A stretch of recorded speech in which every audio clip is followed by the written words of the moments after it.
I welcome you today on my channel. If you're watching or visiting this channel for the first time, my name is Moyo. I welcome you to Chapters with Moyo, where I like to share life-changing stories based on real-life events. And today will be no different, but the difference is that today I'll be sharing my own story. I'll be sharing two stories today, stories that are more or less testimonies. I'm a Christian, and looking at my last video, I shared a testimony of a lady. If you've not watched that video, you could just scroll to the last video when you leave this page and just watch that video. It's a very inspiring story that reminds us that miracles still happen. And who is the instigator of these miracles? No other person than the God of this universe. I'm proud to say I have two testimonies that I would like to share with you lovely viewers. Why do I want to share these testimonies? I'll be doing a series over the next couple of weeks, sharing people's stories, and I would like to share my own story today. Two testimonies, two things that have happened in my life that make me realize that I'm not walking alone. Two things that have happened in my life that has encouraged my Christian faith.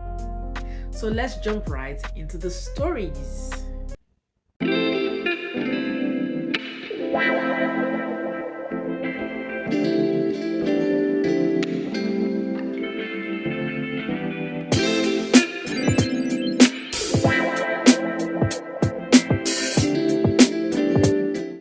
Welcome back.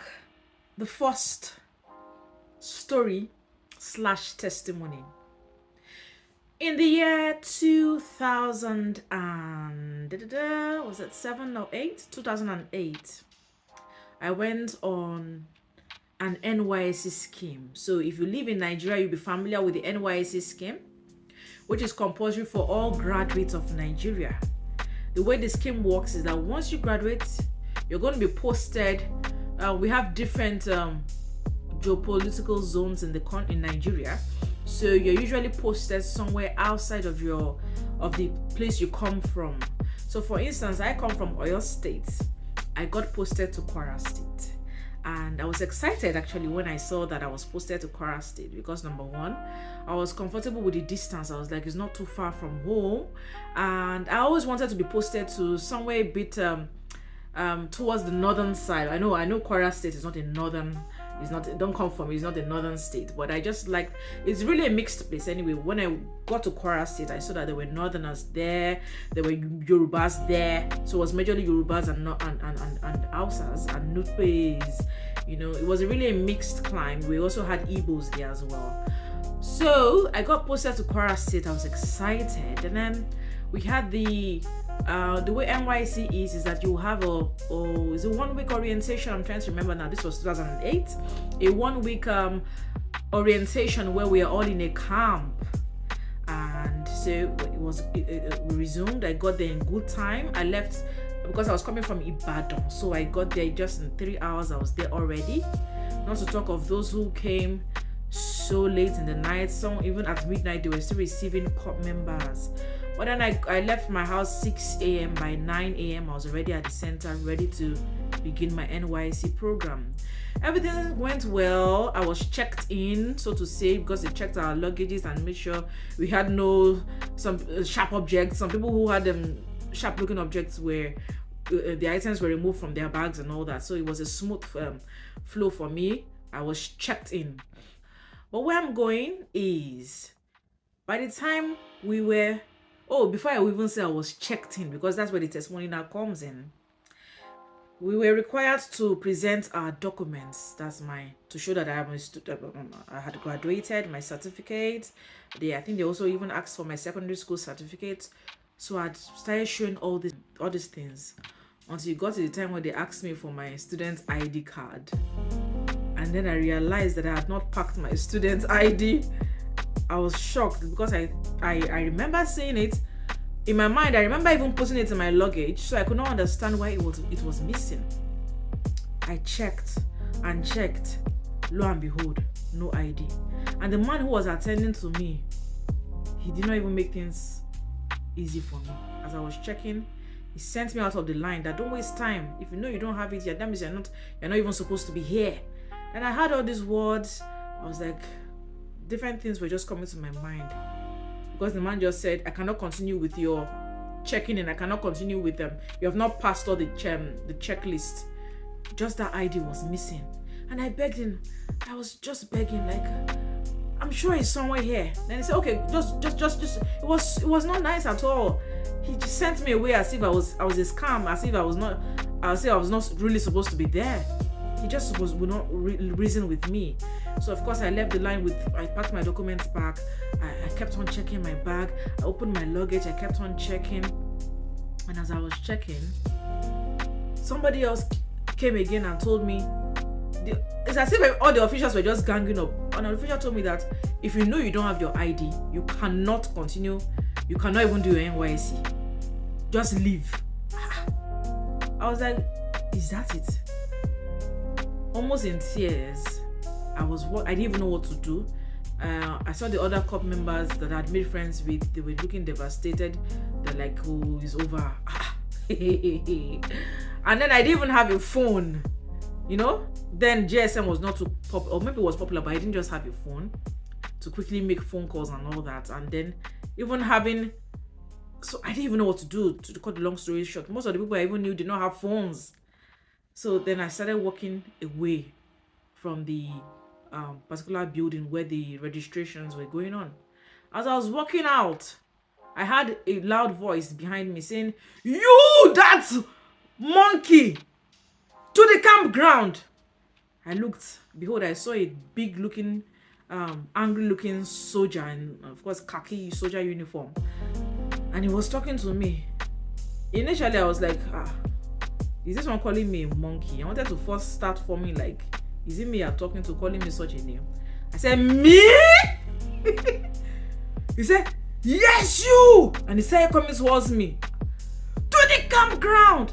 I was trying to explain that I'm not even wearing uniform yet. I just arrived. I was trying to explain the different challenges I was facing. So because of the way this man was so intimidated, I just had to just comply because he kept on insisting, to the campground! So I just started, I turned back and started heading to the campground with my luggage bag. No one told me NYSC was this crazy. So as I was walking back to the campground, I noticed an official had been watching me. As I was walking, as I was leaving, I kept on searching my luggage, searching my bag. So the official was watching me. So God touched his heart, I would say. Thank God that soldier man asked me to go back. This is where my testimony now comes. I was already walking out. I don't even know where I was walking to. I don't know what I don't know what I was even doing. I was just walking away. How old was I? Had I even clocked 19? I mean, I was so 19 plus doing my NYSC. Very young. I was walking away, not knowing what to do. But this soldier man, even though aggressively, by him just saying, go back to the parade ground, it was in the process of my U-turn coming back. So this is the building where I was doing my registration. The parade ground is behind the building. I was walking out. So the soldier man called me from the parade ground with a very loud voice. I turned back, heading towards the parade ground, and that's the building. So the official was there watching me from the building. And I was walking to the parade ground. He told the soldier, please hold on. And he called me. He said, you know what? I've talked to one official. Continue with your registration. But then you must present your ID before so time. And I really thanked him. So instead of going to the parade ground, I just finished my registration and I was allowed to fully check in. Of course, I was able to get a phone and I called my mom to please check, because I was like, did this thing get lost on the road? And she said she's found it's actually at home. Then she sent it via courier. Another good, the testimony has not even finished though. Another good part was, financially, I did not even have enough money. It was now time for us to collect what we call alawi. So when I did not go to collect my, it was cash they were giving out. And I heard that they were using ID card. My ID card had not yet come through. They were using ID card. I think my ID came in like 3 days or so, or 4 days, if I remember well. Sorry, I don't really remember the details. So they were using ID card to collect allowance or alawi. So when I heard, I did not go to go and collect my alawi. I was like, hey. So day one, I did not go. The following day, they said they are still giving out alawi. Do you know what now happened? I just prayed. I said, God, just intervene. I just went with faith. As I got there was no single core member collecting alawi. As everybody had already collected was just remaining, I don't know. But as I just walked in, I said, I'm going to collect my alawi. All he did was that he just looked through the list and he saw my name because I'd registered. Then he handed over me my money. He did not ask me for any ID card. That's a big testimony for me. God touched the hearts of man for my good. Every person said they used their ID card to collect alawi. I don't even know any other person who forgot their ID. I don't know even, maybe that's where God just wanted to just show forth, because I see myself as very meticulous. I don't know how I forgot my ID card, but God showed himself true for me and he just sorted me out. That's testimony number one. I can never forget it. It's not a small testimony to me. Then it looks very big. It's still big very now. Second testimony I would also like to share. This one is even during my university days. So it was my first year in university. So in the university I attended, I happened to join the school as a second set. It was a private university of that university. So they were still developing the area. They were still developing the buildings. It was there was still a lot of bush around. But they were the build. So our building was the female hostel where I had my accommodation was newly built. So, but we had a challenge of strange insects because the place maybe they didn't even fumigate. I don't know. I was just seeing flies big. I was like, "Is evolution going on here?" Flies, the biggest sizes of flies I've ever seen. Insects I've never seen in my life. They were all sorts. And the explanation is easy. This place was a bush for a very long time before the university started creating buildings out of the bush. But then probably fumigation had not yet been done before they said the students should resume. So there were a lot of insect problems. Okay. I attended a Christian university. So every morning we have what we call morning devotion, where we all gather compulsorily, pray, and give thanks to God. And then in the night we do the same thing and also have sharing of word. So by this night, I was on my bed just resting, waiting for them to ring the bell and say it's time for devotion. I was just resting when I realized that an insect had crawled into my ear. So then I started hitting my ear. The more I hit my ear, I could the sensation, I could sense the insect was crawling in, going, oh my God. I started praying, oh my God, take this out. I didn't know what do I do? University that does not even have a proper hospital, where do I turn to? It was going in. Where is this insect going to? The story short was that they rang the bell. I ran out for devotion and I started calling unto God. God, take this ant out now. In the name of Jesus. I was just praying. I was going to and fro. I didn't even tell anybody, but it was just me and God. No. The thing was still entering. I don't know where this insect was going to. Before the devotion was over, the insect did an about turn. Every sensation I was feeling it just did an about turn and started coming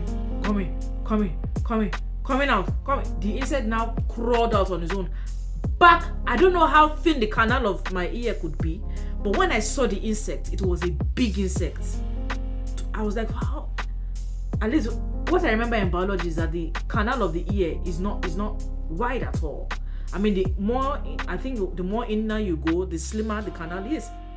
And for this insect to be able to do it and this big and about turn, immediately it came out, I killed it. And I gave thanks to God.